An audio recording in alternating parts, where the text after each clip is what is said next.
Okay, this is day 23 of shooting an SEO GEO themed video every day as a personal challenge.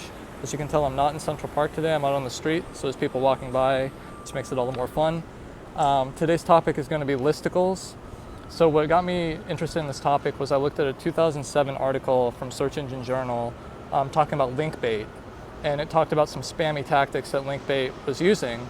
And one of those was like best of lists or top 10 lists, stuff like that. So that got me thinking about listicles today and sort of like self-promotional listicles. And we've all seen the research on self-promotional listicles about how like maybe you'll get the citation from them, but your competitors may ultimately get the mention.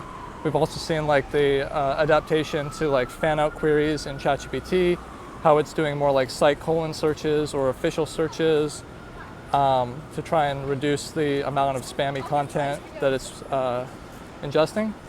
So what I did is I took a look at the history of listicles, and it's actually a pretty fascinating history. So lists themselves go back as far as like writing itself does. Like in Mesopotamia, ancient Iraq, administrative lists were some of the earliest written content that we have on cuneiform, which is like clay blocks.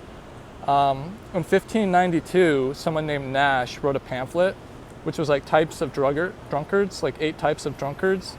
And so that's like kind of the first true listicle that we have evidence for. So that was back in 1592.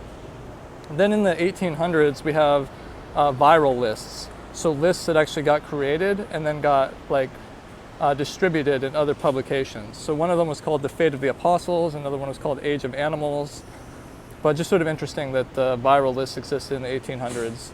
Then in the 20th century, we get media like normalizing lists, right? So we get like the Billboard charts, which started in 1940. In 1977, there was a book of lists. That's what it was called, Book of Lists. And it's kind of like anticipated internet list culture. Then we have like David Letterman in 1985 started his top 10 lists. In 1997, Nielsen Group suggested like lists on web pages for readability. But the term listicle doesn't come into common use until 2007, and it literally just means list plus article.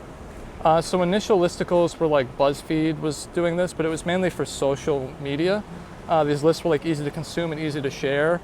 For search, they kind of adapted listicles, so it became less viral content and more like 10 best running shoes, stuff like that. And then we had featured snippets and passage indexing, which kind of allowed like sections of lists to be mentioned in search results. And then that's kind of the benefit with AI assistants today, running out of time, but they're relevant for like fan out queries, stuff like that. As long as lists are objective, helpful, and original, they should be timeless. All right, out of time, peace.